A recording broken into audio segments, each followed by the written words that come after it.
Welcome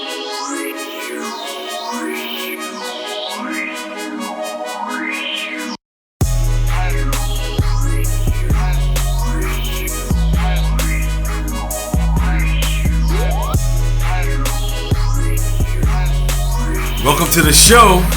I'm the people's lawyer. I'm your lawyer, and you know why we're here.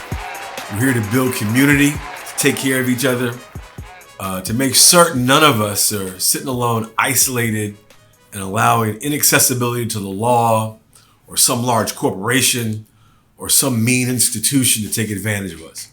We're building community, and we're going to take them on. We're going to take Goliath on whenever we have to. Just as a reminder, I am the people's lawyer. My name is Kenneth Page. I'm a longtime union side labor lawyer and employment lawyer. And each week we try to get on here and tackle issues right now that I try to predict that might help you in your work situation, in your life, in the civil law and other spaces. But let's get to the meat of the show. My grandfather used to say, let's knock the gravy off of this biscuit. Today I want to deal with, I think, just one legal issue. It's kind of a little involved, but it has lots of different characteristics. One of the most insidious and difficult things that happens in our workspace is people getting treated unfairly for what we call specific protected characteristics. And these protected characteristics are characteristics that are outlined in the law. And the law says if you get treated unfairly because you believe it's based on one of these characteristics, you have legal recourse to do it. All right, with that, the issue I want to kind of try to tackle today a little bit is this really broad issue of discrimination. There are federal statutes that protect against unfair treatment under discrimination. There are often and almost always state and local regulations, even in different counties and different boroughs and different geographical regions within states. They have sometimes their own special areas of or laws that kind of protect it. And there's essentially 8 areas right now that are legally protected against discrimination. And discrimination, let's define discrimination. Discrimination is some provable, objective mistreatment or unfairness based on one of these 8 characteristics I'm about to detail. All right, so the 8 protected areas, and I'm going to go through them all first and maybe explain a little bit about each of them. Number 1 is age. Number 2 is disability. Number 3 is genetic information. Number 4 is pregnancy. Number 5 is race or color. Number 6 is religion. Number 7 is national origin. And number 8 is sex. Most of these are pretty self-explanatory, but let's go back to number 1, age. You can't get mistreated or treated fairly or have your options narrowed because you're either too young or too old. Age discrimination cannot be a portion of how folks make decisions about how they treat you on the job. You either have the skills, the background, and if you have them, if you're old like I am, in your late 50s headed into your 60s, and someone says, well, we don't want to hire you because you, or they hit at it, or there's a reason that you have proof that they've hired a bunch of young people that that have maybe skills slightly less than yours or not the same.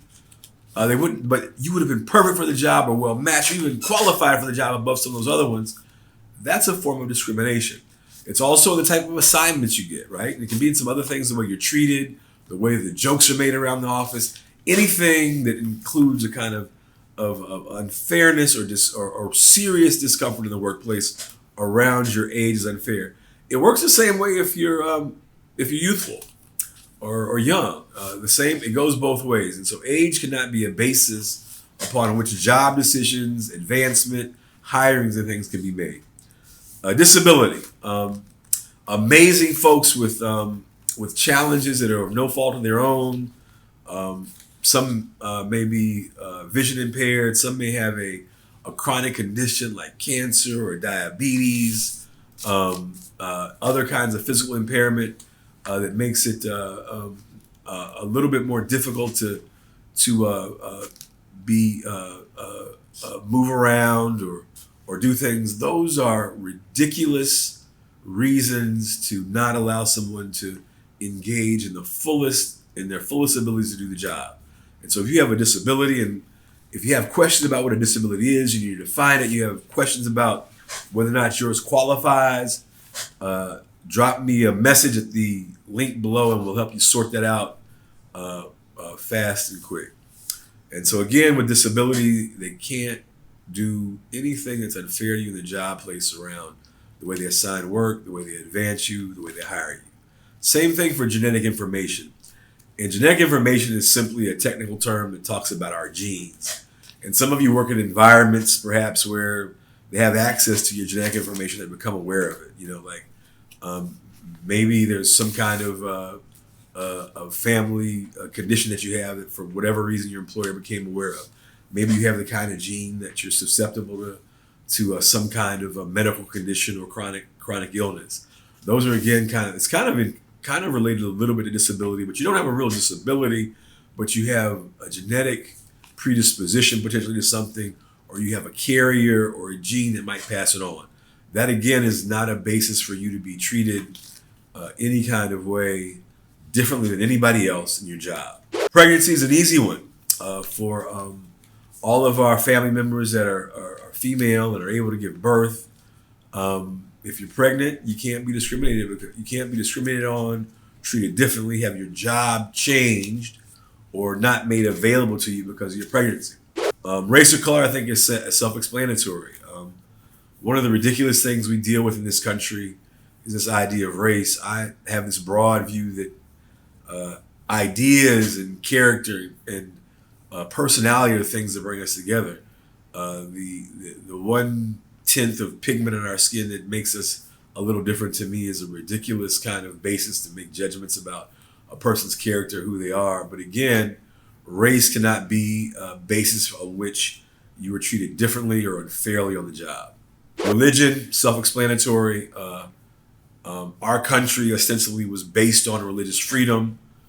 Folks are allowed to express their faith in ways that make them feel comfortable, in the ways that they prefer. Your religion cannot be a basis for you being discriminated against or treated unfairly.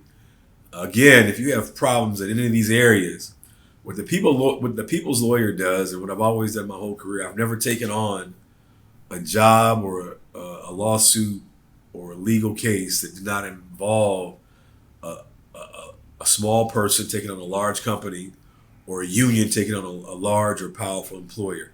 I've always, my entire career, as a point of political principle, as a promise that I made to myself before I went to law school, I would always represent those that have difficulty having their voice amplified or heard. I would stand in the gap for them. I've made a career, a life, a way of life in some ways. In doing that, I will help you in any way you can if you face any of these kinds of unfairnesses or discriminations.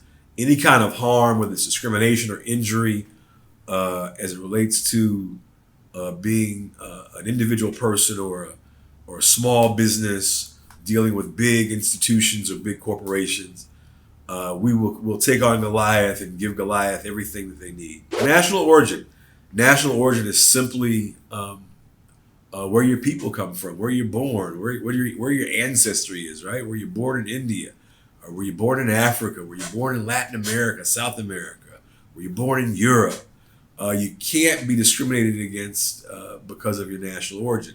Kind of attached to national origin is also first language, right? Those things are kind of attached to national origin. You can't be treated unfairly for those kinds of things. And lastly, you can't be treated, and not lastly, just the last one on the list, you can't be treated unfairly because of your sex. Now, these are very difficult things to deal with on the job. We live in an environment, in a world now, where people don't think there's any kind of discrimination or unfairness that exists in the world, or we're taught to kind of soldier on and be quiet and deal with these things. The people's lawyer advices don't do that. One of the things that we've also talked about in terms of always being able to empower this group that follows the people's lawyer is that we want to do things that empower us, but we also want to do things that make us healthy.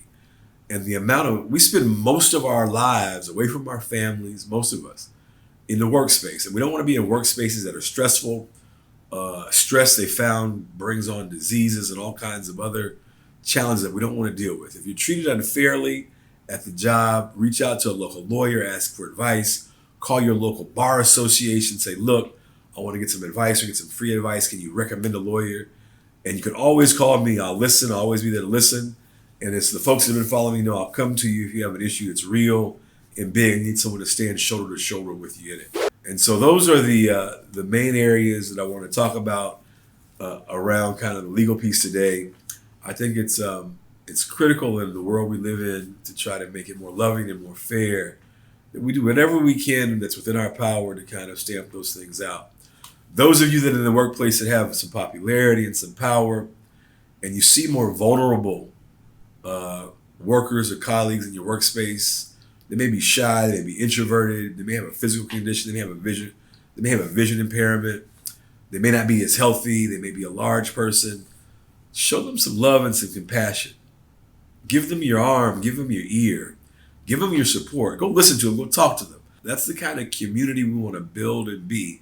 That we find ways to take care of each other, to lead with love and compassion in all of the environments we're in, right? And if we do that, and we don't have to be perfect, doesn't mean that we're not going to make mistakes, but if we primarily lead with that, we're going to create work environments that make us proud of ourselves, proud of our coworkers, makes it easier for us to go to work, makes us proud to be able to tell our kids how we behaved, sets an example for them, and begins to kind of shift or change the paradigm. Again, I don't want anybody, and one of the reasons that we're here, we don't want anybody dealing with discrimination in the workplace. And so that's issue number one for, I think we're in week 3, and we're covering some real important issues. Let's stay together. You have a problem, always call the people's lawyer. Always text me. And remember, the only reason that we're here is to build community, to take care of each other. Do not, and I'll say this again, do not sit home alone. Do not feel isolated. I'll listen to you. I'll come to you. I'll support you. And we'll help figure out, even if it's a difficult problem, we'll figure out how we even deal with difficult circumstances, shoulder to shoulder, step by step. All right. Thank you, guys.